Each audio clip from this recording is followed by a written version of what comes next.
नमस्कार, आप देख रहे हैं आपका अपना चैनल हिंदी खबर में हूं आपके साथ सुनील सिंह पौरुष। जब से हरियाणा में विधानसभा चुनावों का ऐलान हुआ है तब से सत्ता के करीब पहुंचने के लिए सियासी दल गठबंधन फॉर्मूला तैयार कर रहे हैं, जबकि कुछ सियासी दल ऐसे भी हैं जो एकला चलो का फॉर्मूला अप्लाई कर रहे हैं। सवाल है कि हरियाणा में बदले हुए समीकरण पर जनता किस पर भरोसा जताएगी।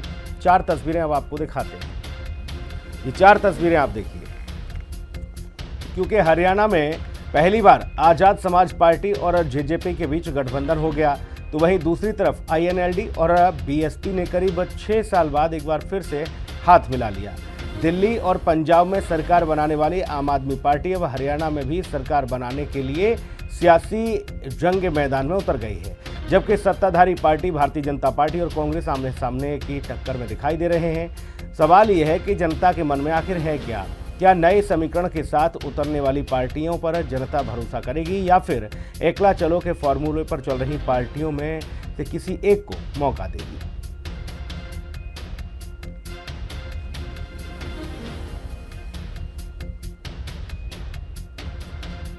और ऐसे में हिंदी खबर पूछ रहा है कि हरियाणा चुनाव की जंग मायावती वर्सेस चंद्रशेखर के बीच रहेगी और बीजेपी कांग्रेस में क्या सीधी टक्कर है या फिर एएसपी, बीएसपी और आम आदमी पार्टी यहां पर पूरा खेल बिगाड़ेंगे। एएसपी और जेजेपी का साथ आईएनएलडी और बीएसपी का गठबंधन की क्या है काट, ये भी समझने की कोशिश होगी। हरियाणा में बन गए हैं समीकरण और किसका है क्या गणित, ये बहुत महत्वपूर्ण है। केजरीवाल आएंगे या फिर चंद्रशेखर एक्स फैक्टर साबित होंगे, ये कई सारे सवाल हैं जिनके जाहिर तौर पर जवाब आने बाकी हैं।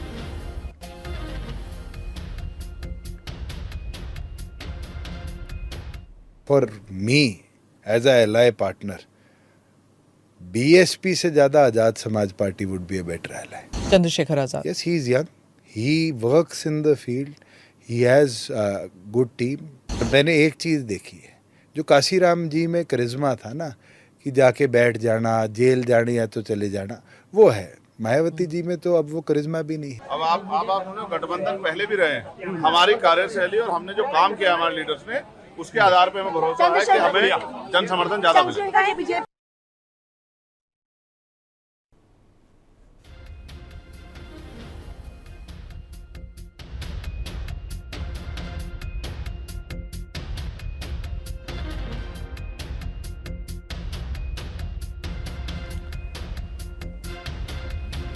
तो हरियाणा विधानसभा चुनाव को लेकर कई सारे सवाल हैं, क्योंकि जनता क्या वाकई में किसी एकला चलो रे वाली पार्टी को सर माथे लेगी या फिर गठबंधन वाले पेच में फंसेगी, या ये कहा जाए कि यहाँ मामला रोचक होता हुआ नजर आएगा, जहाँ एक तरफ भारतीय जनता पार्टी सत्ता में है तो वहीं कांग्रेस सीधी टक्कर देती हुई नजर आ रही है। तो वहीं इस सियासी जंग में आम आदमी पार्टी की भूमिका भी बहुत महत्वपूर्ण हो जा रही है। उधर जेजेपी हुई या फिर आज़ाद समाज पार्टी हुई यानी एएसपी हुई, उधर भारतीय जनता पार्टी के साथ साथ आपको ये बता दें कि बहन जी ने भी हरियाणा में हुंकार भर दी है।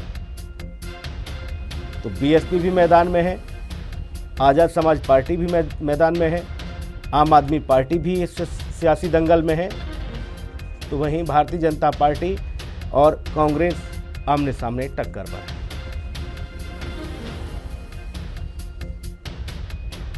मेहमानों से आपको रूबरू करा देते हैं। चलिए, राजवीर सिंह रोहिल्ला, प्रवक्ता भारतीय जनता पार्टी, अब से कुछ ही क्षणों में हमारे साथ होंगे, उनका बहुत स्वागत है।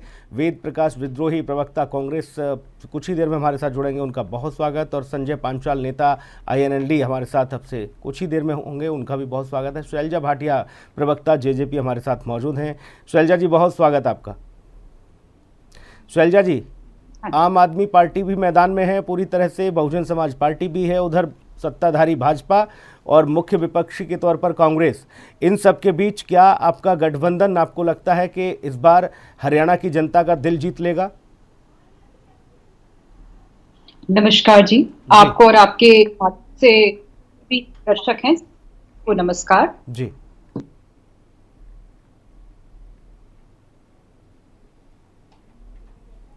जी शैलजा जी, शैलजा जी, आपका सिस्टम शायद म्यूट हो गया, उसको अनम्यूट करें जरा। अब आ रही है आवाज? जी जी, आ रही है। हाँ जी, तो दोनों युवा नेता हैं, जननायक जनता और आजाद समाज पार्टी के भी। दोनों की कार्यशैली है वो कीर्तिलाल काशीराम के विचारधारा पे आधारित है। तो इन दोनों का जो अलायंस है वो बहुत महत्वपूर्ण होगा आने वाले इलेक्शन पे, और कहीं ना कहीं इसका असर भी देखने मिलेगा और कहीं ना कहीं में बदलाव देखने को मिलेगा। और जब इलेक्शन होंगे डेफिनेटली, जबकि आपका प्रश्न है इसका जो भी होगा वो पूर्ण रूप से आपको देखने को मिलेगा। जहां तक आम आदमी का सवाल है, सभी पार्टी पूरी फ्री है इलेक्शन, जितनी भी पार्टी है उनका पूरा वेलकम है हरियाणा के अंदर जो भी करना चाहते हैं। पर जहां तक जनता पार्टी का सवाल है, एक क्षेत्रीय पार्टी है, वक्त से काम कर रही है और हमारे जो लीडर हैं उन्होंने 4-4.5 साल में के साथ अलायंस का जो भी वक्त हमें मिला उससे हमने बहुत महत्वपूर्ण कार्य किए हैं क्षेत्र के लिए, इसको लेके हम बीच में जाएंगे। इस अलायंस के हमें जो मजबूती मिली है, इन दोनों अगर इसको अपनाएं तो जो हमने पिछले 2-2.5-3 साल में जो हमें वक्त मिला उससे क्या है, इस अलायंस को लेके अगर हम साथ में चलेंगे तो इसका असर सबको मिलेगा और कहीं ना कहीं समीकरण भी बदलेंगे और हमें हुकूमत से लोग आशीर्वाद। जी, भारतीय जनता पार्टी चूंकि सत्ता में है और वो चाह रहे हैं कि फिर से एक बार वो सत्ता में वापसी करें। उधर कांग्रेस भी है जो कि कह रही है कि सीधी फाइट दे रहे हैं हम, और हम इस बार हरियाणा में सरकार बनाएंगे।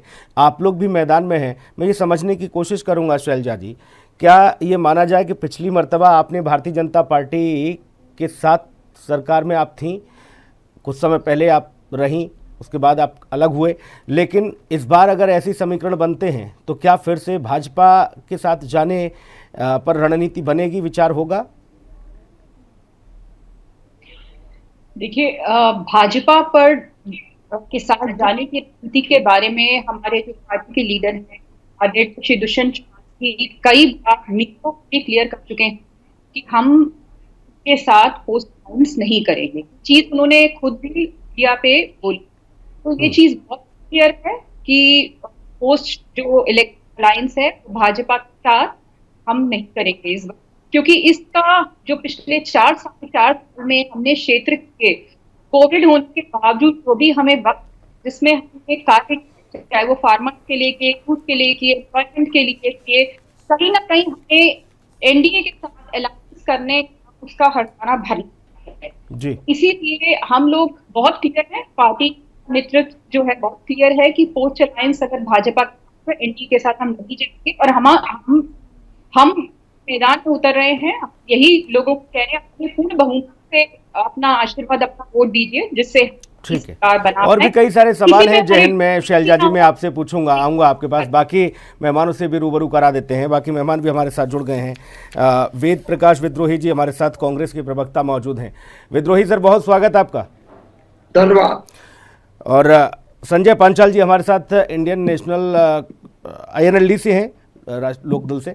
नमस्कार भैया पांचाल जी, आपके पास आऊं, लेकिन वेद प्रकाश विद्रोही जी आपसे एक सवाल मेरा, इंडिया ब्लॉक में मान लीजिए अभी BSP को छोड़ दिया जाए या JJP को थोड़ा दूर किया जाए, तो इंडिया ब्लॉक में आपके आम आदमी पार्टी भी रही है, इसके साथ साथ आप तो कांग्रेस में हैं ही, पूरी तरह से लीड कर ही रही है कांग्रेस पार्टी में। ये समझने की कोशिश कर रहा हूं सर, अभी जो स्थिति बनी है जिसमें छोटे से छोटे राजनीतिक दल से लेकर बड़े से बड़े राजनीतिक दल इस चुनावी संग्राम में हैं, तो क्या इस बार ये माना जाए कि अगर कहीं कुछ ऐसा समीकरण बनता है जहां आपको आवश्यकता पड़े बाकी दलों का सहयोग लेने की?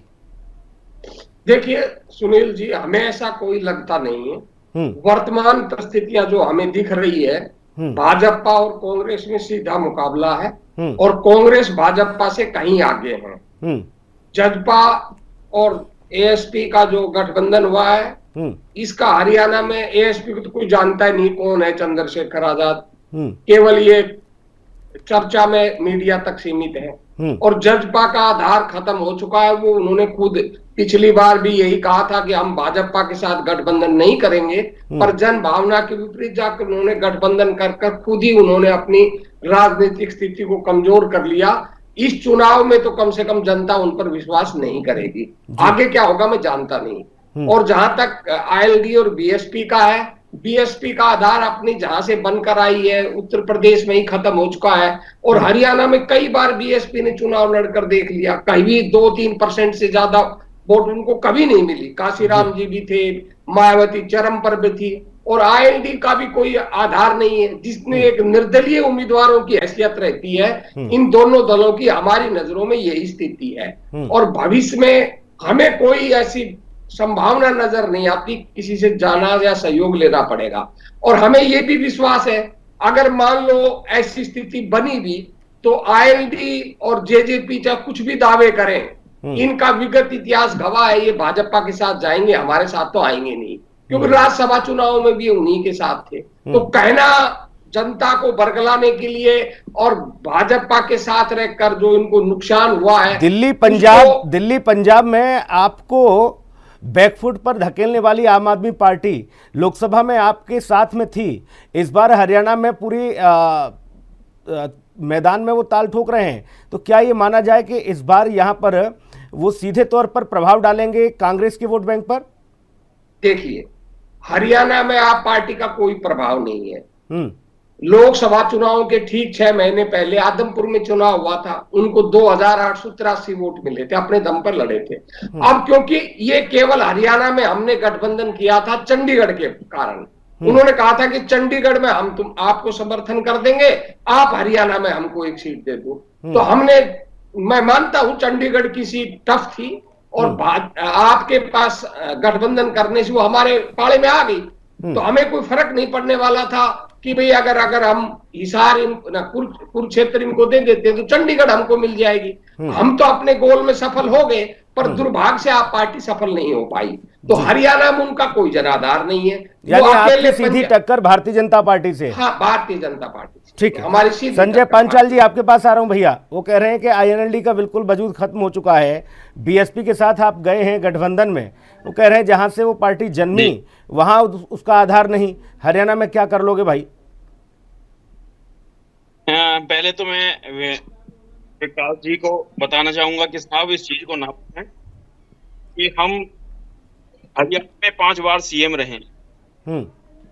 दूसरी बात, आपने जो कहा अभी तो पहले कि आम आदमी की उनके साथ हमारा गठबंधन हुआ था, आपने अलायंस में उनको आम आदमी को लिया था, और इस विधानसभा में आपने का काम किया है, उनको यूज किया है लोकसभा में, और विधानसभा को साइड कर दिया। इसका बहुत बड़ा जो रीजन ये है कि आपके जो आला कमान नेता हैं वो केवल और केवल जी परिवारवाद की जो राजनीति है को करते हैं। दूसरा, उनका केवल एक ही उद्देश्य है, मैं सीएम बनूं। जी, से आप यहाँ की जो जनता है, यहाँ के लोग हैं, मेरे हैं, उनको केवल बरगलाने का काम कर रहे हैं। अभी कुछ दिन पहले मैं फरीदाबाद से हूँ। फरीदाबाद में इनके एक रैली हो रही है, पैंतर की एक रैली हो रही है, सैलिया की 3 रैलियां होती हैं एक दिन में। ये लोग भला करने के लिए इस तरह से कह सकते हैं कि हम भला करेंगे, नहीं कहते। इनके तो पार्टी का खुद का भला नहीं हो रहा है। आईएनएलडी के भैया पांचाल जी, आईएनएलडी के हिसाब से सरकार बनाने का आपकी पार्टी के हिसाब से जो आप लोग आकलन कर रहे हैं, उसमें इन राष्ट्रीय दलों को देखा जाए, जिसमें कांग्रेस है, भारतीय जनता पार्टी है, अब आम आदमी पार्टी भी क्योंकि राष्ट्रीय पार्टी है, ये जो है आपके हिसाब से कहां आपको लग रहा है कि कहां है, किस जगह है? सुनील जी, एक सवाल पूछिए केवल, कम से कम और दल हम पर परिवारवाद का आरोप लगाए तो समझ में आता है। हाँ, इन्हें जो खुद परिवारवादी पार्टी है, एक परिवार से बाहर ना टिकटार्थी है, ना एक परिवार से बाहर नेता है, वो परिवारवाद से आरोप लगाए तो ये अच्छा नहीं लगता, मैं जितना ही कहता हूँ। ठीक है, मैं पूछ लेता हूं जरा, पांचाल जी जवाब दीजिए भैया, कहां आंक रहे हैं आप इन पार्टियों को? साहब एक बात बताइए कि क्या अशोक तब आपके परिवार का नहीं था? क्या शैलजा जो मतलब क्या जो है वो एक मुख्यमंत्री की सीट पे बैठने का हकदार नहीं हो सकता? आज आपने जो राजनीति को बना रखा है वो आला कमान को मैं अपना व्यक्तिगत विचार दे रहा हूँ कि ऐसा लगता है कि आपने आला कमान को भी अपनी मुट्ठी में कर रखा है। वो कि आपके परे कोई वो किसी भी तरह का बयान नहीं दे सकते, तो आपके समक्ष आएगा, तो आपके पास आएगा, उसी को उठा साइड में कर देते हो। इस तरह की आपने राजनीति कर रखी है। और आप जिस लोक सेवा के लिए बात करते हो, आपको एक चीज और बताना चाहूंगा, 2005 में जिस आप पेंशन का जो हवाला देते हैं, आज की दोबारा इसको बहाल किया जाएगा, वो पेंशन बंद करने वाले आप हैं। पेंशन को बंद करने वाले आप उसी पेंशन के आधार पर आप चुनाव लड़ना चाहते हैं। ठीक है, मैं समझ गया। ठीक है जी, मैं शैलजा भाटिया जी आपके पास आ रहा हूँ। शैलजा भाटिया जी, लगता नहीं कि एक बड़ा मुद्दा ये भी है कि जनता के बीच में जाओगे तो परिवारवाद वाला मुद्दा भारतीय जनता पार्टी से लेकर आम आदमी पार्टी उठाएगी? देखिए, परिवारवाद वाला मुद्दा जो है, मुझे लगता है कोई भी पार्टी इससे अछूती नहीं आज की डेट में। आप जो मर्जी कीजिए, ये सिर्फ एक दूसरे पे एलिगेशन लगाने वाले है, चाहे आप भाजपा लीजिए, कोई भी पार्टी आज की डेट में उठा लीजिए, परिवारवाद कोई भी अछूती पार्टी है आज की डेट में। पर मुझे लगता है मुद्दे ये नहीं रहेंगे, ये तो सिर्फ एक चैनल पे बोलने वाले है, पर मुद्दे जो रहेंगे वो क्षेत्र के मुद्दे रहेंगे जो बहुत हावी रहेंगे। किसान का एक मुद्दा है, मैं पूरी तरह मानती हूँ, पूरी तरह हावी है, जिसको कि कांग्रेस पूरी तरह इसका नैरेटिव बना के इलेक्शन में चल रही है। पर इतना कहने के बावजूद मैं ये भी कहूंगी, हम बार बार चैनल के माध्यम के थ्रू, हम ग्राउंड पे के माध्यम के थ्रू ये चीज बहुत क्लियर कर रहे हैं कि एमपी के साथ जो हमारा अलायंस था उसका हमें नुकसान ये झेलना पड़ा कि हम चाहते हुए भी हम किसानों के साथ जमीन पे पूरी तरीके से नहीं खड़े हो पाए। उसकी वजह थी क्योंकि हमारी समझ यही थी कि हम शायद सरकार में रहते हुए जो कर सकते हैं, सरकार के बाहर रहते हुए हम किसानों के लिए नहीं कर पाएंगे। आज की डेट में आप देखें, सबसे ज्यादा एमएसपी हरियाणा क्षेत्र में है, जो भी किसान का नुकसान हुआ उसकी फटाफट भरपाई 30 दिन के अंदर की। तो रहते हुए हमने जो कुछ हो सकता था हमने क्या, पर कहीं ना कहीं इसको इलेक्शन का मुद्दा बनाया जा रहा है और इस तरीके से किया जा रहा है कि जनता पार्टी के खिलाफ है। और इस वजह से क्योंकि हम हमेशा जो हमारे हम भाजपा के, वो तो चुनावी मंच से आप बताएंगी, जनता के बीच आप जाएंगी कि आप उनके साथ हैं, आप उनके खिलाफ हैं। लेकिन मैं ये समझने की कोशिश कर रहा हूँ, शैलजा जी ये बताइए, आपकी सीधी लड़ाई, सीधी फाइट किससे है? भाजपा से है, कांग्रेस से है, आप से है, आम आदमी पार्टी, या फिर इनेलो वालों से, किससे है? देखिए, हमारा जो फोकस है वो इसमें नहीं है कि हम कांग्रेस से लड़ रहे हैं या भाजपा से लड़ रहे हैं। हमारा फोकस है जो हमने पिछले कुछ सालों में काम किया है उसको लेके हम क्षेत्र के पास जाए, हम लोगों के पास जाए। अरे भाई, आपने काम शैलजा जी, बहुमत से आप कह रही हैं आपने काम किया है, दूसरी तरफ आप कह रही हैं कि हमें भाजपा के साथ जाने का बड़ा नुकसान हुआ है, तो दोनों चीजें सही नहीं हो सकती ना। अगर काम किया है तो फिर ये मानिए कि भाजपा के साथ मिलकर आपने अच्छा काम किया। नहीं, वो तो है ही। मैं तो आपको कह रही हूँ भाजपा के साथ जाने का नुकसान हुआ है। पिछले 10 साल में अगर आप देखें, भाजपा जो उपलब्धियां गिना रही है उसमें से ज्यादा दुष्यंत जी के, यानी ये माना जाए फिर आपने काम नहीं किया धरातल पर। हेल्थ लीजिए, मेडिकल फैसिलिटीज देख लीजिए, स्कूल देख लीजिए, उन सबका हाल जो है सबको पता है। 10 साल से कुछ भी हुआ। शैलजा जी, ये सत्य है, ये दीवार पर लिखी हुई इबारत है, इसे समझ लीजिए। अगर आप जाएंगे और ये कहेंगे हमने 4 साल में ये विकास के कार्य किए, तो उसमें भारतीय जनता पार्टी की सरकार भी इंक्लूड होगी, ये समझ लीजिए। और अगर आप ये कहेंगे कि हमें भारतीय जनता पार्टी के साथ जाने से नुकसान हुआ है, तो यानी कि 4 साल आपने कुछ नहीं किया। मैं आपको वही कहने की कोशिश कर रही हूँ, भारतीय जनता पार्टी जो जो उपलब्धियां गिना रही है, चाहे वो नौकरी की हो या ये कह रही हो कि हमने महिलाओं के लिए है, वो सब जी जब मैं एक टिप्पणी भाजपा से ले लेता हूं। राजवीर सिंह रोहिल्ला हमारे साथ जुड़ गए हैं। राजवीर जी, भैया आपका सीधा मुकाबला किससे है? हरियाणा में सभी राजनीतिक दल आपके सामने हैं, आपके प्रतिद्वंद्वी हैं, कांग्रेस है, आम आदमी पार्टी है, अब तो जेजेपी ने चंद्रशेखर आजाद रावण से भी हाथ मिला लिया है। भाई बहन जी सामने है इनेलो के। जी आपके नमस्कार भैया, नमस्कार। भारतीय जनता पार्टी ने अपना जो 10 साल का कार्यकाल हमने डिलीवर किया है और हम लोग लगातार जनता के बीच में जा रहे हैं।